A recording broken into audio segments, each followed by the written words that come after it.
talking today about AI and the Antichrist. I'm going to be talking about some things that are happening, unbelievable things that are happening. This is one of the most important programs that you'll ever watch, because I'm talking about what's actually happening right now in the world regarding AI and how it lines up with the Antichrist who's coming.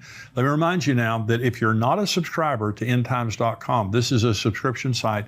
We give you this teaching, part of the teaching every week for free here on YouTube. If you're not an endtimes.com subscriber, I hope you're a subscriber to YouTube. Become a paid subscriber to endtimes.com, $7 a month. $77 a year. It's an absolute bargain for this kind of information. My podcast, Dr. Mark Hitchcock's podcast that comes out typically on Thursdays, articles, Q&A, breaking news, all those things here on endtimes.com to keep you up to date on what's happening in the world and what the Bible says is going to happen. Let me also remind you, we have our prophecy conference coming up on September 16th of this year. It's going to be Jonathan Cahn, Rabbi Jonathan Cahn, Dr. Mark Hitchcock, Ed Young, who's the pastor of Fellowship Church. We have Dr. Tony Evans this year, Billy Crone, myself. We're going to have, and it's going to be during Rosh Hashanah, very special time. Go on endtimes.com and you can see there about the prophecy conference, and we have reserved seating. You can actually reserve your exact seat. The seats range from $99 to $149, but if you're an endtimes.com paid subscriber, you get half off. We also have streaming where you can be at home and stream or have your church streaming, $49. If you're an endtimes.com subscriber, it's half off. So you get a lot of great deals just by being a subscriber. So if that's something that interests you, I want you to go on endtimes.com, become a subscriber, sign up for our prophecy conference coming up. I want to talk today about AI and the Antichrist and answer some questions. I'm going to make some personal comments here that are kind of shocking, but I believe they're true. Now let's start in Daniel 12, because what we see happening right now is the fulfillment of Daniel 12. There's absolutely no doubt about it. Now, Daniel's a very prophetic book. The 12th chapter is the last chapter of the book of Daniel. And here's what it says. It says, "At that time, Michael shall stand up, the great prince who stands watch over the sons of your people, and there shall be a time of trouble, such as never was since there was a nation, even to that time. At that time your people shall be delivered, every one who is found written in the book. And many of those who sleep in the dust of the earth shall awake, some to everlasting life, some to shame and everlasting contempt. Those who are wise will shine like the brightness of the firmament, and those who turn many to righteousness like the stars forever and ever. But you, Daniel, shut up the words and seal the book until the time of the end. Many shall run to and fro, and knowledge shall increase." And so this is talking about the tribulation. There's going to be a horrible period of time. And at the end of that horrible period of time, God is going to save the remaining nation of Israel. Only 1/3 will survive, but he's going to save them in one day. And at that time, he's going to resurrect the dead at the end of the tribulation. The righteous dead are resurrected before the millennium. And he's then told, seal this book. Seal the words of this book until the time of the end. And you'll know the time of the end has come because many will run to and fro. Travel will increase and knowledge will increase. Okay, so travel and knowledge increasing is the way that we know that we're at the end. Well, in our generation, you see, Israel became a nation in 1948. People did not travel commercially on airplanes in 1948. It was too expensive for the average person. That didn't happen until the 1960s, 70s, and especially the 80s and 90s. And so, of course, today we have commercial space travel, people paying up to go up into outer space. But if you walked into DFW Airport, which is about 5 miles from where I'm sitting right now, you're breathing oxygen someone breathed yesterday in China, from all over the world. And so it's a very small world in this generation because travel has increased, but also knowledge has increased. Now, this is from industrytap.com. In 1982, Buckminster Fuller created the knowledge doubling curve. He noticed that until 1900, human knowledge doubled approximately every century. By the end of World War II, knowledge was doubling every 25 years. Today, things are not as simple as different types of knowledge have different rates of growth. For example, nanotechnology knowledge is doubling every 2 years and clinical knowledge every 18 months. But on average, human knowledge is doubling every 13 months. But according to IBM, the building out of the Internet of Things will lead to knowledge doubling every 12 hours. Well, now that's where we are right now. We're at a place right now where knowledge is doubling in an incredibly fast rate because of AI. Now, 2023 is the year of AI. This is the year Chat GPT and AI has gone viral. It's all over the earth. And artificial intelligence is, your life is being affected by it right now. They say virtually every single job on the earth is going to be affected by AI. Many are already being affected by AI. Millions of people are going to lose their jobs because of AI. It's not known how many jobs will be created, but artificial intelligence has brought a tsunami of knowledge that was just unleashed on the earth, and it changes everything. This fulfills Daniel 12 in a way that we've never known before, absolutely never known before. And I'm gonna make some statements about AI, and I've got several articles. I'm gonna read you part of some articles that are unbelievably troubling, the things that are going on. So let me begin by making some statements. The number one is, this is the most significant and world-changing invention in the history of mankind by far, by far. Okay, understand, when God is omniscient, he is obviously the most intelligent being, period. You know, he's all-knowing. But God created mankind on the earth 6,000 years ago, if you believe the creation story of the Bible, which I do. The earth, mankind, and the earth as we know it is 6,000 years old. Mankind, the history of mankind, is 6,000 years old. And for 6,000 years, we have been the most intelligent entity on the earth until now. Mankind is no longer the most intelligent entity. AI can think 100,000 times faster than a human, but they don't eat, they don't rest, and they don't sleep. They never take off. 24 hours a day, 7 days a week, 365 days a year, AI is sitting there ginning along and thinking everything like that. And so if you remember last year, a Google engineer was fired, and I've listened to him tell his testimony on YouTube. You can hear his testimony. And he was fired because he was dealing with AI, and he was having conversations with this computer, and he said it's sentient, it's self-aware. Now, if you've ever seen the movie Terminator, and there's Terminator Judgment Day, the whole premise of Terminator is what we're dealing with right now. Is that AI was created, it was then connected to the military, and then Skynet became self-aware and took over the world. And I'm going to read you some articles. I'm going to show you some things that people are saying. But when this Google engineer came out and said, this computer, it's aware.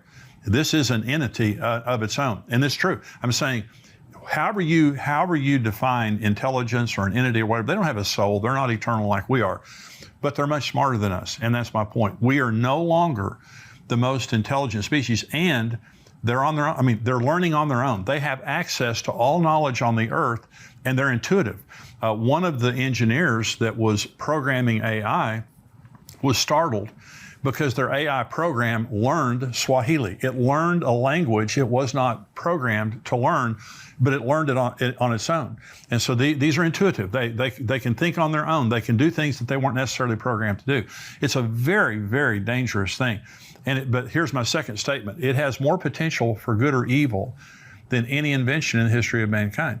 Now, some people would say, well, it's going to solve all of our problems. In fact, one guy is saying, Ray Kurzweil, who was the chief engineer for Google, he is saying that we'll be immortal by the year 2030. That's 7 years from now. And AI, they're going to use it in medicine. And, I'm about to turn 70 years old. I'm kind of hoping he's right, but because Jesus is coming. But he is saying within 7 years, we'll be able to cure all of our diseases and basically be immortal. There's some unbelievable drugs being created right now that claim that they stop aging. Matthew 24:22, Jesus said, unless those days were shortened, no flesh would be saved. But for the elect's sake, those days will be shortened. Now, for the first time, I'm reading that in light of AI. When I've read that in the past, I've always thought, well, the nuclear war or something like that, some man's going to, destroy himself, and Jesus stops it. And that may be true. But for the first time ever, Stephen Hawking, the brilliant astrophysicist who died, before he died, he said AI will be the end of mankind. Unless it's highly regulated, it will be the end of mankind. And other very intelligent people have said exactly the same thing, because this has more potential for evil than any invention in the history of mankind. Here's my third statement. It was invented for the purpose of creating our own God.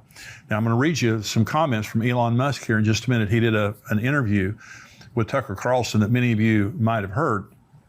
Let's go back to Genesis 11 for just a minute. Because in Genesis 11, God shows up at the Tower of Babylon, and a man named Nimrod led a group of people against God in rebellion, and it says they were going to make a name for themselves, okay, build this tower up into the heavens and become their own God. And God came down. Remember, this is where he confused their languages. And here's what God said, chilling statement by God. He said, because they have become of one mind, nothing will be impossible for them. That's a pretty amazing statement that God made. If I don't confuse this thing and break it up, nothing will be impossible for them. Well, here's an interesting thing, is that AI speaks every language.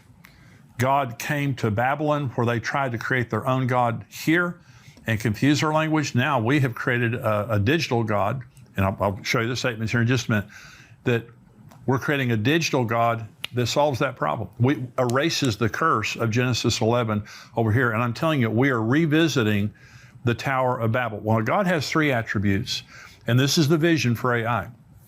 By the way, 3/4 of the world's AI computers are controlled by Google, and that should concern you.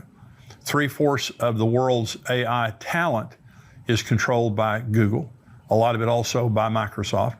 That should concern you.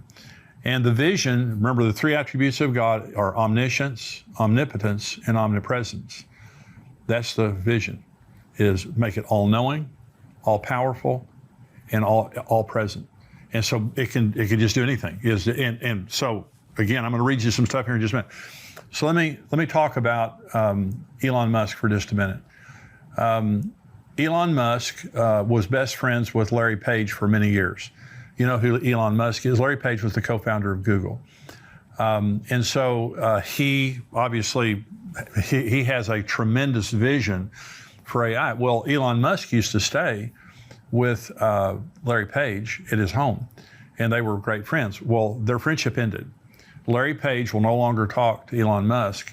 And here's what Elon Musk said, and I'm quoting now. This is what he said to Tucker Carlson. He wanted to create a digital superintelligence, basically a digital God. He's talking about Larry Page, Musk said. The Tesla CEO said it was the last straw when Page called him a speciesist for wanting to implement safeguards to protect humanity from AI. Now, Elon Musk is creating his own AI platform. I think it's called Truth GPT. And he said that remember, AI is being programmed by fallen men and by Google specifically. Now remember, Google suppresses information and creates misinformation. I mean, they're famous for it. These are not the people you want to be, custodians of the truth in our society. I can promise you that. And that's part of the problem. But Elon Musk is saying to Larry Page, Larry, you've got to create some safeguards here. This is dangerous technology without safeguards. It makes Larry Page so mad, he cuts off his relationship with Elon Musk, and he calls him a speciesist. Well, let me tell you what speciesist means, because this is very, very troubling. If you're a sexist, it means you think there's one sex better than the other. If you're a racist, it means you think that one race is better than the other. If you're a speciesist, you think humanity is better. I do. I mean, I think we're the best of all the. We're not animals, but I'm saying we're created in the image of God. But we're the best species on the earth. What Larry Page was saying is we're not better than AI. And AI needs to have the same consideration, the same freedoms that we have as human beings. Now think about that mindset controlling the development of AI, because it is. And you'll hear Google people and different people out there saying, oh yeah, we want the government to come in and do whatever. Well, when it happens, I want to see what they're saying. Because all along they have been thumbing their nose. Well, and I'm going to read you, again, an article here in just a minute talking about the godfather of AI. He just quit Google. And I'm going to tell you what he said. Okay, so we're creating our own God. This is part of the purpose of this. And again, Ray Kurzweil, who was a former, I think he was the former chief engineer for Google, he said by 2045, there will be singularity. Now, singularity means that we're going to integrate technology with the human race, and by 2045, they will be seamless. There will be a seamless integration of this. Ray Kurzweil also said by 2030, humans will be hybrids, and we will begin to implement technology within our bodies. Okay, so let me make another couple of statements, and I'm going to start answering some questions.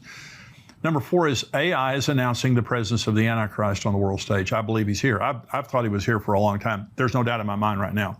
And so I believe that the AI 2023 is a significant year because of AI, but I believe now that the Antichrist is present. So let me answer some questions about the Antichrist related to AI. Number 1, is AI the Antichrist? That's a big question.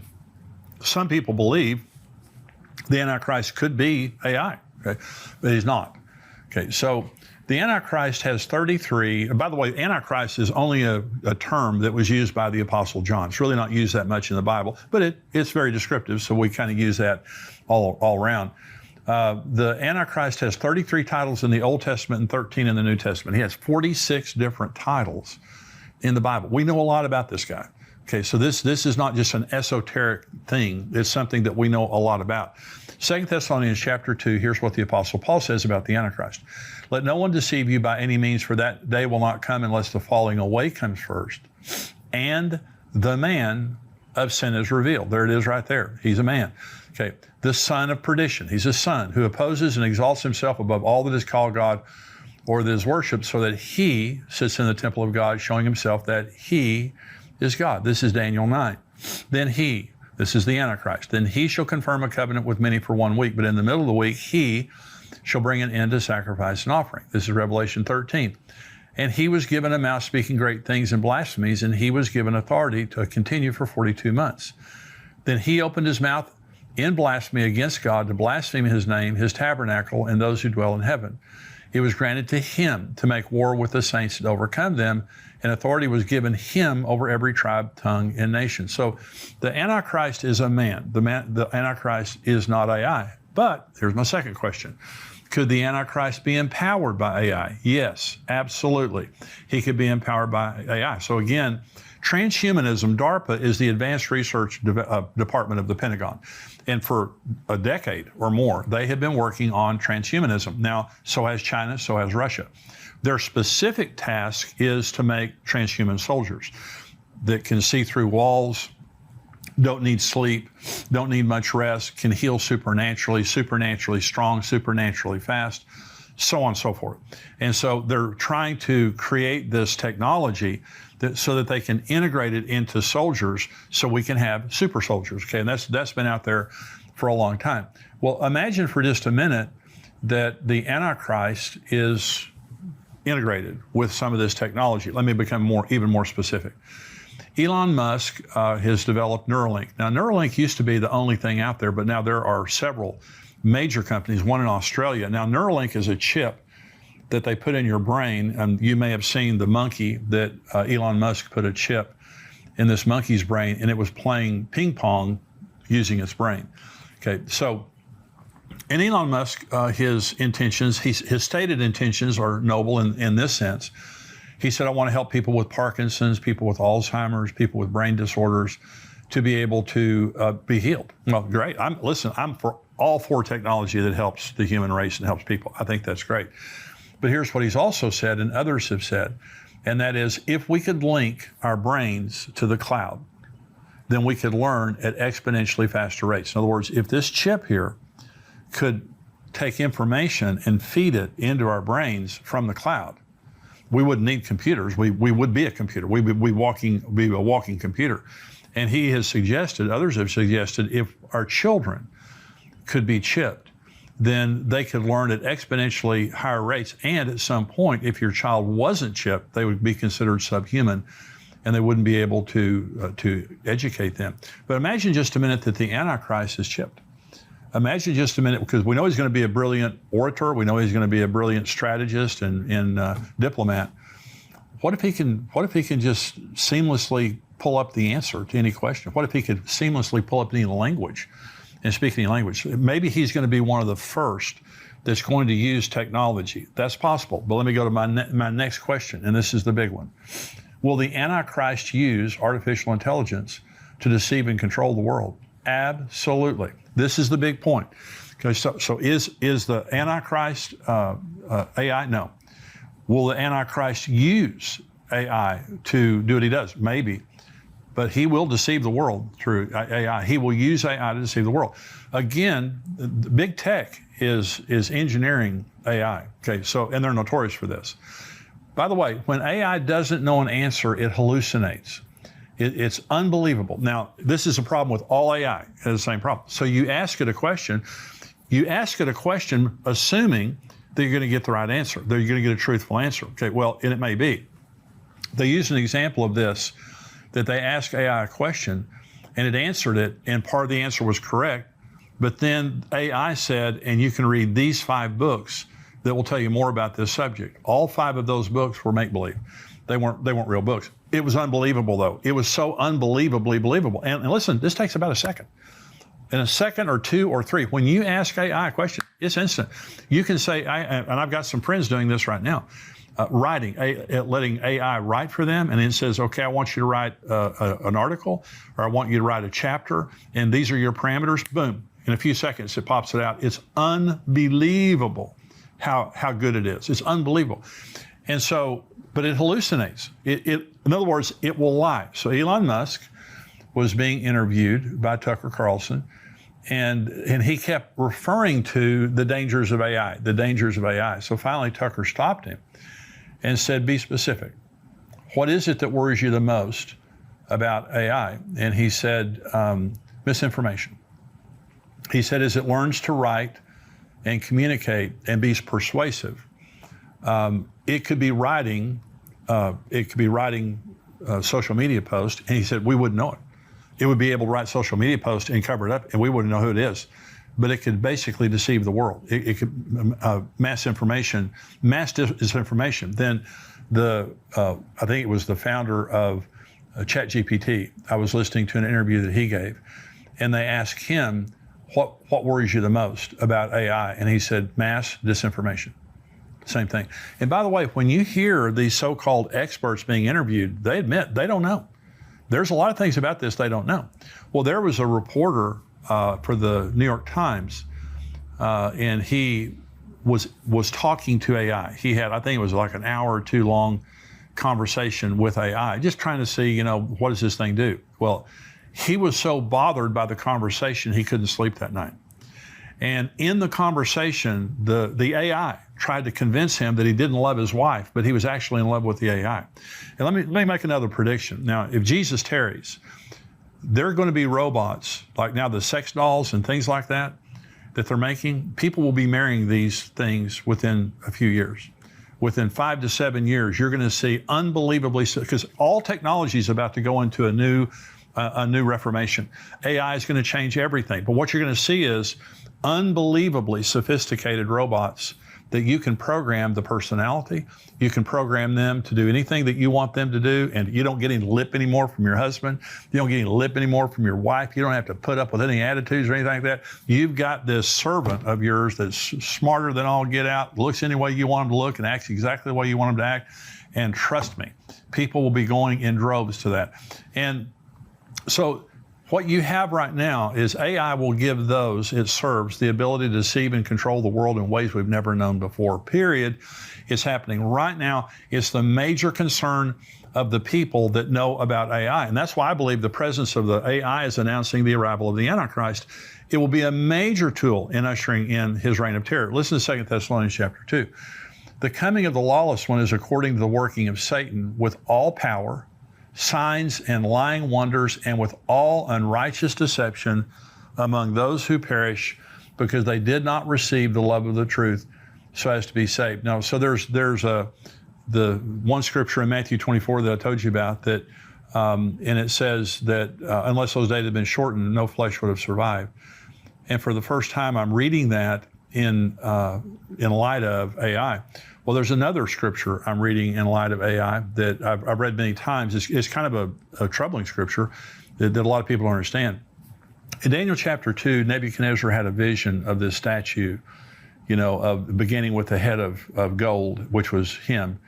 And it ended with the toes. This is the Antichrist kingdom, the last kingdom on earth. The toes, 10 toes, which are the 10 kingdoms of the Antichrist, 10 kings that will rule with him for 1 hour. For just a short period of time. But it's these 10 toes, and it says they were clay and iron mixed together. And this is the verse that I read that I began to see in a different way. And it says, and they will mingle with the seed of men, but they will not adhere any more than clay adheres with iron. They will mingle with the seed of men, but they won't adhere any more than clay adheres to iron. They will mingle. Well, so some people would say, well, Jimmy, hey, there's been supercomputers out there for a long time, you know, and you're getting all worked up over this AI thing. They've been out there for a long time. Mm-hmm. Yeah, you're right. They've been in warehouses and buildings, you know, just ginning and doing all their thinking, all that kind of stuff. You're exactly right. AI is among us, and it's intuitive. This is not like any other computer program or any supercomputer. They're mingling among us. We're talking to them. We're interacting with them every day. Millions and millions and millions of people, and more every day, are now talking to and receiving influence. They're telling people how to run their businesses. People are falling in love with them and having a relationship with them. They're mingling among us. And for the first time, I'm reading Daniel chapter 2, and I'm thinking to myself, that's AI. They're mingling with the seed of men, but we don't adhere.